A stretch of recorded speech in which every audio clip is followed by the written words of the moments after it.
அனைவருக்கும் அன்பு வணக்கம். நண்பர்களை, இன்றைக்கு நீங்க எல்லாம் எதிர்பார்த்து காத்து கொண்டிருக்கும் ஜியோ பாலிடிக்ஸ் தான். அண்ணன் ட்ரம்ப் கையில் ஒரு கப்பு வச்சிங்கன்னு, அந்த கப்பு வந்து நாச்சி முத்து இல்லை, அமெரிக்காவில் அது கிடையாதுன்னு நினைக்கிறேன் பிரான்ச்சு, மேபி நான்சி பாத்திரக்கடை அங்கே வாங்கின ஒரு கப்பை வச்சிங்கன்னு வெற்றி வெற்றி அப்படின்னு கோஷம் போட்டுட்டு இருக்காருங்க. இந்த தரப்பில் ஈரான்லையும் பார்த்தீங்கன்னா உள்ளுக்குள்ள ஃபார் லோக்கல் கன்சப்ஷன் பார்த்தீங்களா, நாங்கள் வந்து அமெரிக்காவை தோற்கடித்து விட்டோம், அமெரிக்கா சரண்டர் ஆகிவிட்டது அப்படின்னு.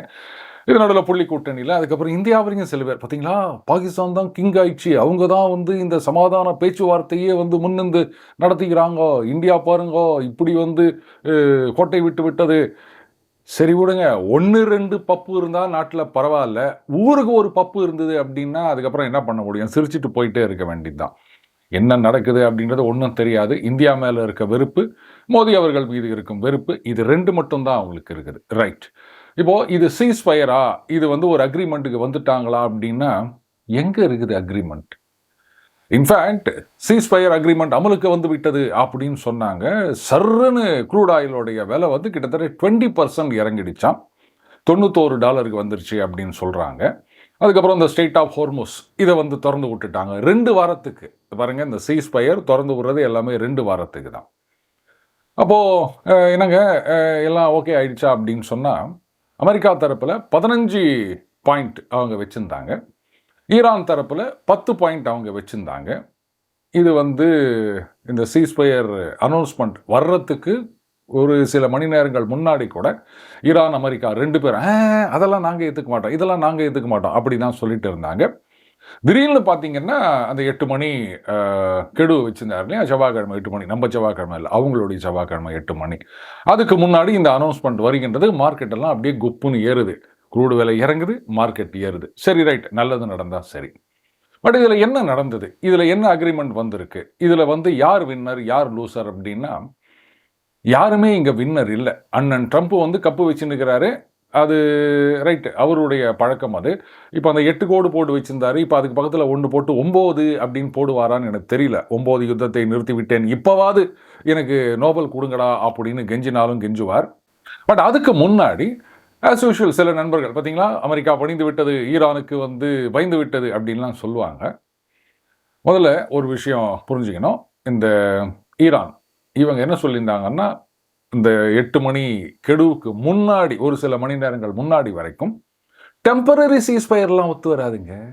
சண்டைனா ஒட்டுக்கா எல்லாத்தையும் நிறுத்தணும், அதுக்கப்புறம் இனிமேல் சண்டையே போட மாட்டோம்னு கேரண்டி கொடுக்கணும். நாங்கள் எத்தனை வருஷம் ஆனாலும் சண்டை போடுவதற்கு தயார், எங்கள் மேலே கை வச்சிங்கன்னா கல்ஃபில் எதுவுமே இருக்காது அப்படின்னு மிரட்டிட்டு வந்த ஈரான் இன்னைக்கு அந்த தற்காலிக சண்டை நிறுத்தத்துக்கு ஒத்துக்கொண்டு இருக்கின்றது. இதுக்கு என்ன பேர் சொல்லுவீங்க? உடனே சார் அமெரிக்கா பாருங்க, ஈரான் வந்து ஜெயிச்சிடுச்சு அப்படின்னு சொன்னால், இப்போ அங்கே ரஷ்யா உக்ரைன் யுத்தத்தில் பாருங்கள், உக்ரைன் வந்து டெம்பரரி சீஸ்ஃபயர் 30 நாள் அப்படின்னு கேட்டுனுங்கிறாங்க. ரஷ்யா சொல்லிட்டாங்க, இது பாரு, சண்டை நிற்கணும்னா ஒட்டுగా நிற்கணும், இந்த மாதிரி 30 நாள் தெளி வச்சு அடிக்கிற வேலைலாம் இங்கே கிடையாது. ஒரேடியாக நிற்கணும், இல்லை ஒரேடியாக சண்டை போடணும். இதுதான் அவங்களுடைய பிரின்சிபலாக இருக்குது. ஈரானும் அதைத்தானே சொல்லியிருந்தாங்க ஒரு சில மணி நேரம் முன்னாடி வரைக்கும். ஏன் திடீர்னு இந்த தற்காலிக சண்டை நிறுத்தத்துக்கு ஒத்துக்குனாங்க? அதனால் ஈரான் ஜெயிச்சிடுச்சு அப்படின்னு சொல்கிறவங்கெல்லாம் சரி ரைட்டு, ஒன் ஆஃப் த பப்பூஸ் அப்படின்னு நம்ம சிரிச்சுட்டு போவேன். இந்த சீஸ்ஃபயர் அமலுக்கு வந்து விட்டது அப்படின்னு சொன்ன பிறகு கப்பல்லாம் கொஞ்சம் கொஞ்சமாக நவர ஆரம்பிச்சிருக்குன்னு சொல்கிறாங்க. ஆனால் மிசைல் அண்ட் ட்ரோன் ஸ்ட்ரைக் இது நடந்து கொண்டே இருக்கின்றது. என்னங்க இது சீஸ்ஃபயரு? இப்போ இந்த லாவான் ரிஃபைனரி அப்படின்ட்டு ஈரானில் இருக்குதுங்க. இந்த சீஸ்ஃபயர் அமலுக்கு வந்த பிறகு அது பற்றி எரிய ஆரம்பிச்சிருக்குது. எதனால் எப்படின்னு ஒன்றும் தெரியல, ஆனால் எரிஞ்சு நிற்குது, அது மட்டும் சொல்கிறாங்க. அதே மாதிரி சீஸ்ஃபயர் அமலுக்கு வந்ததுன்னு சொன்ன பிறகும் யுஏஇ, குவைத்து, பஹ்ரைன் இங்கெல்லாம் வந்து ட்ரோன் தாக்குதலும் மிசைல் தாக்குதலும் நடந்து கொண்டு இருக்கின்றன. சவுதி அரேபியாவுக்கும் சில தாக்குதல் வந்திருக்குன்னு சொல்கிறாங்க. அதெல்லாம் அவங்க இன்டர்செப்ட் பண்ணிட்டு இருக்காங்க. அப்போது எங்கே வந்தது சீஸ்ஃபயர்? ஒருவேளை ஈரானில் இருக்கிற சிலரே என்ன அவர் என்ன சீஸ்ஃபயர்னு ஒத்துக்கிறது, நாங்கள் ஒத்துக்க மாட்டோம் அப்படின்னு சண்டையை ஆரம்பிச்சிட்டு இருக்காங்களா தெரியல.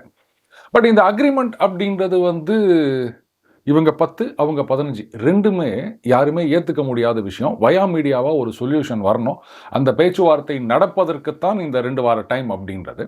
இதில் ட்ரம்ப் ஒரு ட்வீட் போட்டிருந்தார், இந்த ஈரானில் இருக்கவங்கெல்லாம் வந்து அந்த நெகோஷியேஷன்ஸ் அதுக்கு ரொம்ப ஸ்லோவாக இருக்காங்க, அதுலேயும் இப்போ இருக்கவங்க ரொம்ப ஸ்லோவாக இருக்காங்க, பட் ஏதாவது பேசுவாங்க அப்படின்னு நினைக்கிறேன் அப்படின்னாரு. போதாக்குறைக்கு ஒரு சிவிலைசேஷனே காணாமல் போகுது அப்படின்லாம் வந்து அவர் த்ரெட்டு கொடுத்துருந்தார் இல்லையா? ஸோ அவர் சொல்லிக்கலாம், நாங்கள் வந்து மெர்சல் காமிச்சதில் அவங்க பயந்து ஒத்துக்கினாங்க அப்படின்னு. ஸோ அவரை பொறுத்த வரைக்கும் அது வெற்றின்னு சொல்லிப்பார். பட் மிட்டமில் அதை ஜனங்க ஒத்துப்பாங்கலாம் நான் நம்பலை. அங்கே வந்து சரியாக குத்துவாங்க. இந்த விஷயத்தை அவர் சரியாக டேக்கிள் பண்ணலன்னா. ஓகே, இப்போ அந்த ஈரானுடைய 10 கண்டிஷன்ஸ் என்னன்னு பார்க்கலாமா? ஸோ அதனால தான் சொல்கிறேன், இதை வந்து அமெரிக்கா எந்த காலத்திலும் ஏற்றுக்க மாட்டாங்க, ஏற்றுக்க முடியாது. அண்ட் மிடில் ஈஸ்டர்ன் நேஷன்ஸும் இதை ஏற்றுக்க முடியாது. முதலாவது கண்டிஷன், யூஎஸ் இவங்க வந்து இனிமேல் எந்த காலத்திலும் எங்களை தாக்கக்கூடாது அப்படின்ற கேரண்டி வேணும் அப்படின்னு. கேரண்டிலாம் என்னங்க பண்ண முடியும்? மறுபடியும் ஒரு 2 வருஷம் கழிச்சு இல்லை ஒரு 2 மாதம் கழிச்சே வந்து அவங்க குண்டு போட்டாங்கன்னா எங்கே போய் நிற்பீங்க நீங்கள்? கன்சூமர் கோர்ட்டில் போயிட்டு இது பாருங்க கேரண்டி கொடுத்தாங்க, அவங்க வந்து அதை ஃபாலோ பண்ணலன்னு நிற்க முடியும். ஸோ அந்த கேரண்டி அப்படின்றது யூஸ்லெஸ். சரி, கேரண்டி இது ஒரு 4-5 நாடுகள் வந்து சேர்ந்து மேற்பார்வையிடுங்கள் அப்படின்னு சொன்னால், இந்த உக்ரைன் விஷயத்தில் அப்படி தானே ஆச்சு. மின்ஸ்க் அக்ரிமெண்ட் அப்படின்னு போட்டாங்க. என்ன பண்ணாங்க? இதில் ஏஞ்சலா மெர்க்கல் சொல்கிறாங்க, இது பாருங்க ஒன்லி ஃபார் பையிங் டைம், அதெல்லாம் இம்ப்ளிமெண்ட் பண்ணுறதுக்கு எங்களுக்கு ஐடியாவே கிடையாது அப்படின்னு ஓப்பனாகவே சொன்னவங்க. அதனால் அந்த கேரண்டி கொடுக்கறதோ இல்லை அதுக்கு 4-5 பேர் வந்து ஷூரிட்டி நிற்கிறதோ 10 பைசாவுக்கு பிரயோஜனம் இல்லை. பட் எதுக்காக இதை கேட்டுட்டு இருக்காங்கன்னு தெரியல. அடுத்த கண்டிஷன், ஸ்ட்ரெய்ட் ஆஃப் ஹோர்மோஸ். இதில் வந்து ஈரானுடைய கண்ட்ரோல், இதை அக்செப்ட் பண்ணி ஆகணும் அப்படின்னு. இதையும் வந்து யாராலையுமே ஏற்றுக்க முடியாது. பட் இந்த மாதிரி ஒரு கண்டிஷன் வச்சுருக்காங்க. இதை வந்து நான் பின்னாடி சொல்கிறேன். அடுத்தது ஈரானுடைய அந்த யுரேனியம் என்ரிச்மெண்ட். இதுக்கு வயா மீடியாவாக என்ன சொல்யூஷன் வரும்னா, என்ரிச் பண்ணிக்கங்க, பட் 60%, 70%, 80% அதெல்லாம் கூடாது. ரொம்ப லிமிட்டட் பர்சன்டேஜில் இருக்கணும். உங்களுடைய அந்த நியூக்ளியர் பவர் செக்டார் அதுக்கு என்ன வேணுமோ அவ்வளோ மட்டும்தான். அது கூட under strict inspection and supervision. இப்படித்தான் வந்து ஒரு சொல்யூஷன் பேச்சுவார்த்தையில் வரும்னு நினைக்கிறேன். அடுத்தது lifting of all primary sanctions, அதாவது ஈரானுக்கு எதிராக இருக்கின்ற பொருளாதார தடைகள் இதையெல்லாம் நீக்க வேண்டும் அப்படின்னு. இதில் நல்லா கவனிக்கணும், இமீடியட் லிஃப்டிங்னு அவங்க கொடுக்கல. ஏன்னா அமெரிக்கா என்ன சொல்லியிருந்தாங்க, 5 to 7 years அப்படின்னு முதல்ல அவங்க ப்ரப்போஸ் பண்ணியிருந்தாங்க அந்த 15 பாயிண்ட்டில். இவங்க வந்து இமீடியட்டாக எடுக்கணும்னு சொல்லியிருந்தாங்க. இப்போ அந்த இமீடியட் வார்த்தையை தூக்கிட்டாங்க. தட் மீன்ஸ் அப்படி ஸ்ட்ரக்சர்டாக இவ்வளோ பண்ணிங்கன்னா இவ்வளோ பண்ணிங்கன்னா இவ்வளோ அப்படின்ற மாதிரி. அடுத்தது lifting of all secondary sanctions. இது எப்படின்னா, மற்ற நாடுகளில் இருக்க கம்பெனிகள் நீங்கள் ஈரானோட பிஸ்னஸ் பண்ணிங்கன்னா உங்கள் மேலே வந்து தடை விதிப்போம்னு சொல்கிறாங்களே, அதுதான் செகண்டரி சாங்ஷன்ஸ். இதுவும் கூட குயிக்காக ரிலீஸ் பண்ணிக்கலாம், இது ஒன்றும் பிரச்சனை கிடையாது. அதுக்கப்புறம் termination of all UN security council resolutions. ஈரானுக்கு எதிராக இது வரைக்கும் போட்ட தீர்மானங்களை எல்லாம் வந்து நலிஃபை பண்ணணும், வித்ரா பண்ணணும் அப்படின்னு. அது ஒரு பெரிய விஷயமே கிடையாது. யுனைடெட் நேஷன்ஸில் நீங்கள் தீர்மானம் போட்டிங்கன்னா 10 பைசாவுக்கு பிரயோஜனம் கிடையாது. அதனால் அதுக்கு என்னங்க, அது பாட்டுக்கு இருந்துட்டு போகுது, நாங்கள் யுனைடெட் நேஷனே தூக்கி குப்பையில் கடாச போகிறோம் அப்படின்வார் ட்ரம்ப். அடுத்தது டெர்மினேஷன் ஆஃப் இந்த இன்டர்நேஷனல் அட்டாமிக் எனர்ஜி ஏஜென்சி, அந்த போர்ட் ஆஃப் கவர்னர்ஸ் அவங்களுடைய ரெசல்யூஷன்ஸ் அப்படின்னு. இதுவும் ஒரு பெரிய ஹர்டிலாக இருக்காது, அதுக்கு என்ன எடுத்துக்கிட்டா போச்சு அப்படின்வாங்க. 8வது point, payment of reparation or compensation. ஈரானில் வந்து நிறைய அழிவு ஏற்பட்டிருக்கின்றது, இல்லைன்னு சொல்லலை. அந்த ரிஃபைனரி, அதுவும் கர்க் ஐலாண்டில் கூட மறுபடியும் தாக்குதல் நடத்தியிருக்காங்க. அண்டு அந்த ஏர்ஃபோர்ஸ் அப்படின்றத கிட்டத்தட்ட ஒழிச்சிட்டாங்க. அதுக்கப்புறம் நேவியில் ஏராளமான சேதம், நிறைய இன்ஃப்ராஸ்ட்ரக்சர் நாசமாயிருக்கு. நான் இல்லைன்னு சொல்ல, ஒரு பிரிட்ஜை கூட தூக்கி போட்டு மிஸ் போட்டார் ட்ரம்ப். பட் இதுக்கெல்லாம் நஷ்ட ஈடு கொடுப்பாங்களா அப்படின்னா, அப்போ ட்ரம்ப் சொல்வார், இருங்க எங்களுக்கு தான் ஏராளமான குண்டெல்லாம் செலவாயிருக்குது, எவ்வளோ மிசைல் செலவாயிருக்குது, அப்போ அதுக்கெல்லாம் யார் காசு கொடுப்பா? நான்லாம் கொடுக்க முடியாது, நீ கொடு அப்படின்வார். ஸோ இதுக்கு தான் சொன்னேன் அந்த ஸ்ட்ரெய்ட் ஆஃப் ஹோர்மோஸ், அதை பின்னாடி நான் சொல்கிறேன் அப்படின்னு. அதுக்கப்புறம் withdrawal of US combat forces அப்படின்றாரு. இதுதான் வந்து கொஞ்சம் டெக்னிக்கலாக நம்ம யோசிக்கணும். வார்த்தையில் பூந்து விளையாடுறாங்க ஈரானில். இதுக்கு முன்னாடி வக்கேட்டிங் ஆல் த யூஎஸ் பேசஸ் இந்த மிடில் ஈஸ்ட் அப்படின்னு சொல்லியிருந்தாங்க. இப்போ என்ன சொல்லியிருக்காங்க, வித்ட்ராவல் ஆஃப் யூஎஸ் காம்பேட் ஃபோர்ஸஸ்ன்னு சொல்கிறாங்க. தட் மீன்ஸ் அந்த மரீன்ஸ் எல்லாம் கொண்டு வந்து இறக்கியிருக்காங்க. அதுக்கப்புறம் இந்த ஏர்போன் யூனிட்லாம் கொண்டு வந்தாங்க இல்லையா, அவங்கள வித்ட்ரா பண்ணிட்டாலே பார்த்தீங்களா அமெரிக்கா மெர்சல் ஆயிடுச்சு அப்படின்னு ஈரான் தட்டிக்கலாம். வேறஸ் அமெரிக்கன் பேசஸ் அங்கே தான் இருக்கும். இதுதான் வந்து இந்த interest of America and also Saudi, Qatar, Bahrain, UAE முதலிய நாடுகள். அதனால் இந்த வார்த்தை மாற்றம் அப்படின்றது முக்கியமான விஷயமா நான் பார்க்குறேன். அடுத்தது end to attack on all friends.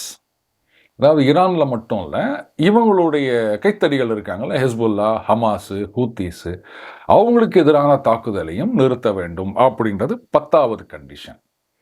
இந்த கண்டிஷன் வந்து இஸ்ரேல் ஏற்றுக்க மாட்டாங்க, அமெரிக்காவும் ஏற்றுக்க மாட்டாங்க. வேறு உனக்கு எனக்கு சண்டை அப்படின்னா இங்கே சண்டையை நிறுத்திட்டோம், அவனுக்கெல்லாம் நீ ஏன் வக்காலத்து வாங்கி நிற்கிற அப்படின்னு. ஏன்னா அமெரிக்காவுடைய அந்த 15 பாயிண்ட் ப்ரப்போசல் இருக்குல்ல, அதில் ஒரு முக்கியமான பாயிண்ட், நீ பாட்டுக்கு இந்த ப்ராக்சிஸ்கெல்லாம் சப்போர்ட் பண்ணின்னு சண்டையை மூட்டி விட்டுட்டு இருக்கக்கூடாது அப்படின்றது.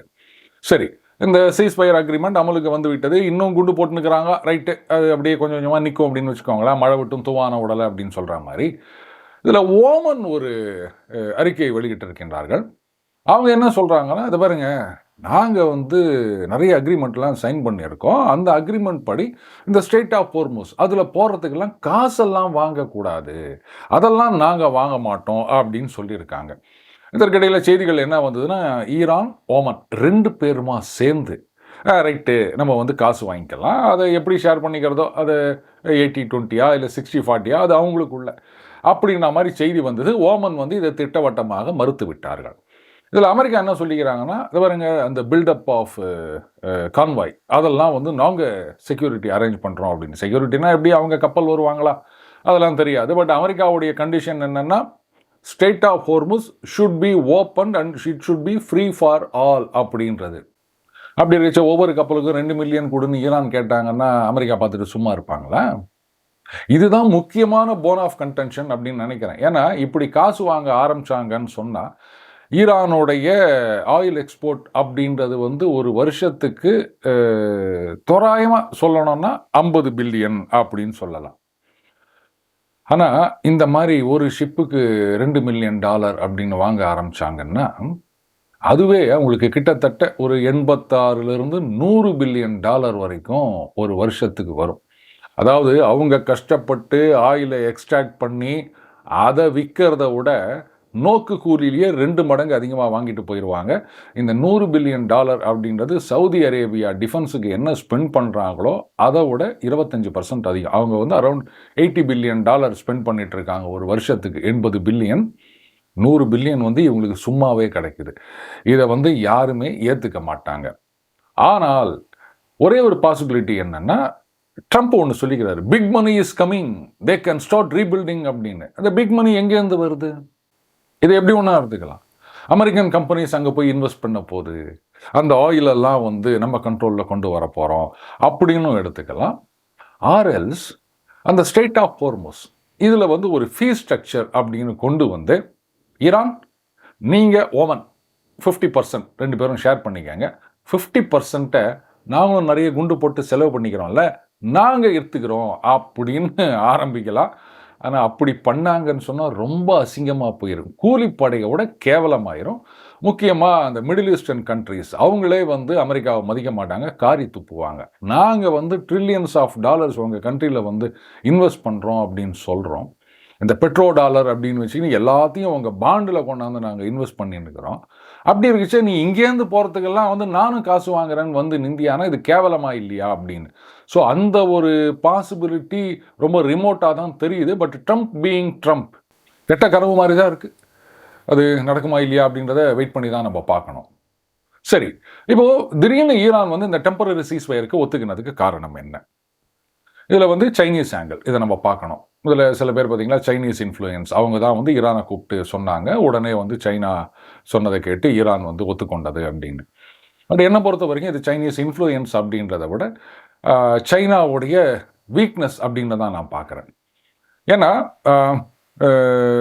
திடீர்னு பார்த்தீங்கன்னா சைனாவில் அவங்க நாட்டில் பெட்ரோல் டீசல் விலையை 2வது தடவையாக உயர்த்தி இருக்கின்றார்கள். அங்கேயும் பார்த்தீங்கன்னா அந்த மாதிரி ஏதோ 2 வாரத்துக்கு ஒரு தடவை அந்த மார்க்கெட் ரேட்டுக்கு ஏற்ற மாதிரி ஏற்றுவாங்க போல இருக்கு. அதுலேயும் வந்து எவ்வளோ ஏற்றணுமோ ஆக்சுவல் ரேட்டு அதில் பாதி தான் ஏற்றிருக்காங்க. இது நம்ம அந்த மன்மோகன் சிங் அவர்கள் காலத்தில் நடந்த மாதிரி. மீதியை வந்து கவர்மெண்ட்டே அந்த லாஸை வந்து அப்சார்ப் பண்ணிக்கும் அப்படின்னு. பட் எத்தனை நாள் இந்த மாதிரி பண்ண முடியும்? ஸோ ஆயில் விலை இவங்க வந்து இந்த சீஸ்ஃபயருக்கு ஒத்துக்காமல் அதெல்லாம் முடியாது, உனக்கா எனக்கா பார்த்துடலாம், நீ இங்கே அடிச்சியானா நான் அங்கே அடிப்பேன், எங்கள் வீட்டில் வந்து நீ ஆயிலெல்லாம் எரிச்சியானா நான் கல்ஃபில் இருக்க ஆயிலெல்லாம் எரிப்பேன் அப்படின்னு பண்ணாங்கன்னா அமெரிக்காவுக்கு பிரச்சனை இல்லை. அவங்க பாட்டுக்கு டொம்முன்னு குண்டை போட்டு எல்லாத்தையும் நாசம் பண்ணிவிட்டு, முக்கியமாக அந்த கர்க் ஐலாண்ட் அது ஒன்று மட்டும் அழிச்சாங்கன்னா போதும், ஈரானுடைய அந்த ஆயில் எக்ஸ்போர்ட் அப்படின்றது சுத்தமாக படுத்துரும். ஈரான் சொல்லலாம், அதனால் என்ன நாங்கள்லாம் கஷ்டப்பட்டே பழகிட்டவங்க அப்படின்னு. ஆனால் சீனா என்ன பண்ணுவாங்க? ஏற்கனவே வெனிசுவேலா ஆயில் ஊற்றி முட்டாங்க. இப்போ ஈரான் ஆயிலும் வரலன்னு சொன்னால் ஆயில் விலை கன்னாபின்னான்னு ஏறிடுங்க.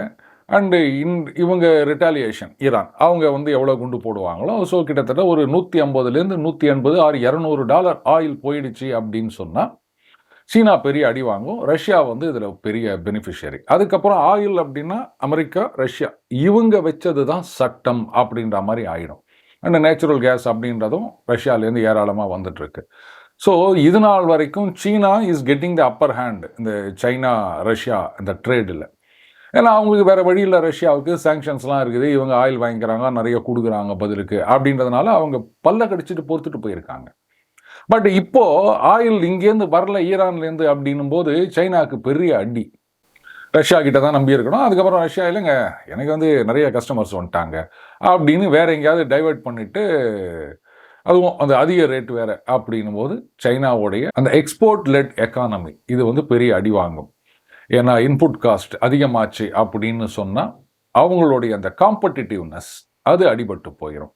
அதனால தான் ஈரானை வந்து நீங்கள் எப்படியாவது ஒத்துக்கங்க, பேசிக்கலாம், பார்த்துக்கலாம் அப்படின்னு மசிய வச்சுருக்காங்க. சரி, ஈரான் இதுக்கு எதுக்கு ஒத்துக்குச்சு அப்படின்னா வெரி சிம்பிள். இன்னைக்கு வந்து ஈரான் நம்பி இருக்கின்ற மிகப்பெரிய நாடு சைனா. ஏன்னா ஈரான் வந்து அவங்களுடைய ஆயிலில் 80-90% வந்து சீனாவுக்கு தான் வித்துட்ருக்காங்க. நான் ஏற்கனவே சொன்னேன் இல்லையா, அதை வந்து அவங்க டாலரெல்லாம் கொடுக்க முடியாது, சைனீஸ் கரன்சியில் தான் அதை அங்கேயே வச்சுப்பாங்க. அதில் சைனாலேருந்து என்னென்னலாம் வேணுமோ அதெல்லாம் வந்து ஈரான் வாங்கிட்டு இருக்காங்க.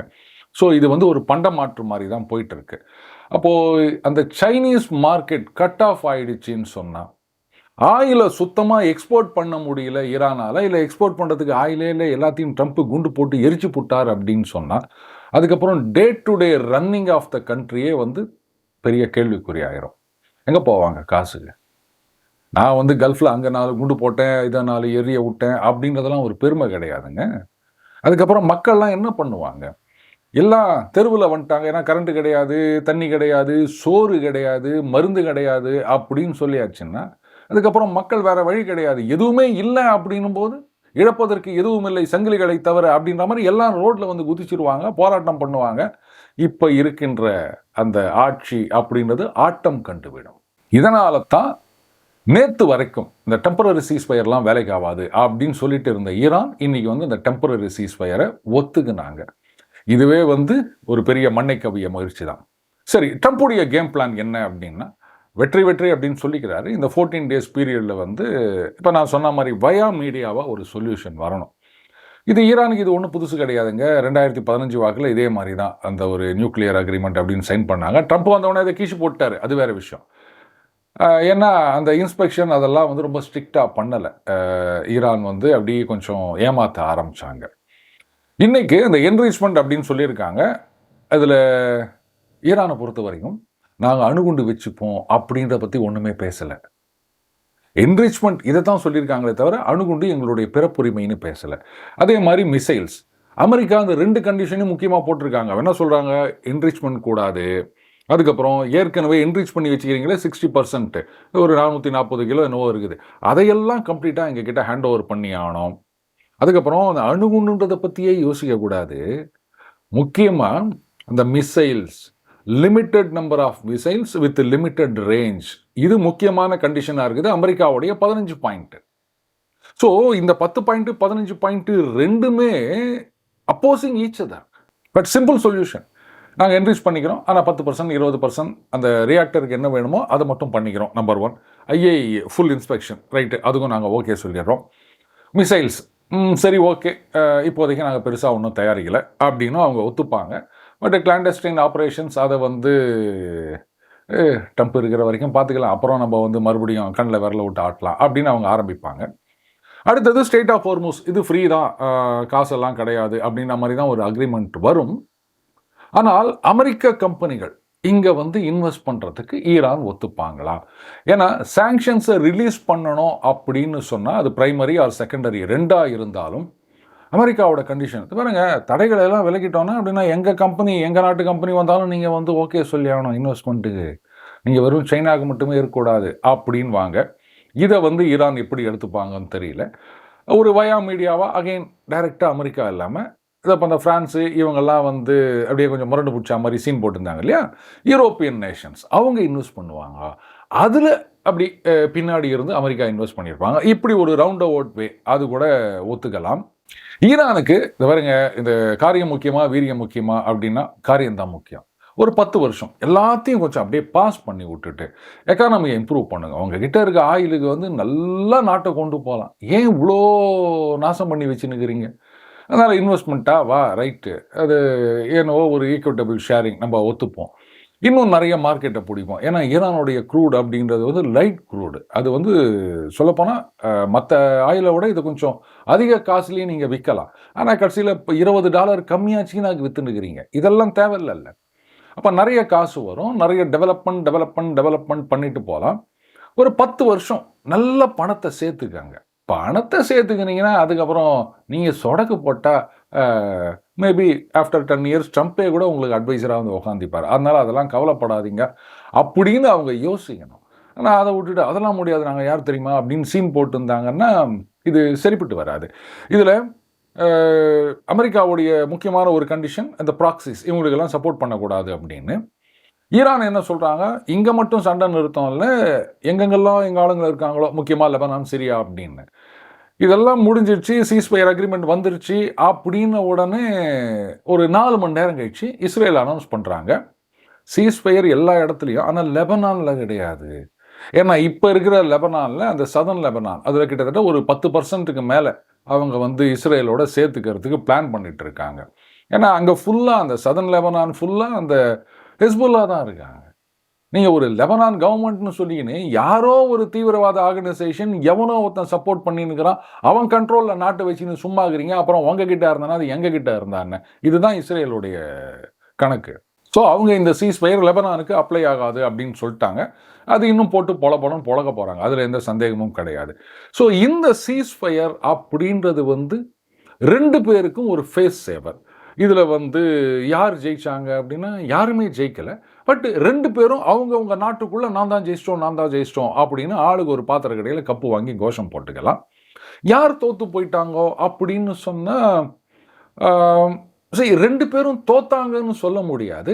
ஆனால் உலகத்தின் பார்வைக்கு 2 பேருமே தோற்று போயிட்டாங்க அப்படின்னு தான் தெரியும்.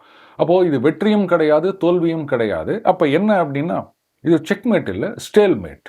இந்த குத்துச்சண்டையில் வந்து 2 ரவுண்டில் அப்படியே 2 பேரும் இப்படி குத்து வாங்கிக்கின்னு பஞ்ச், ஆமாம், அப்படி அந்த பிரேக்கில் ஒத்தடம் கொடுத்துட்ருப்பாங்கல்ல, அந்த மாதிரி ஒரு சிச்சுவேஷனாக தான் நான் பார்க்குறேன்.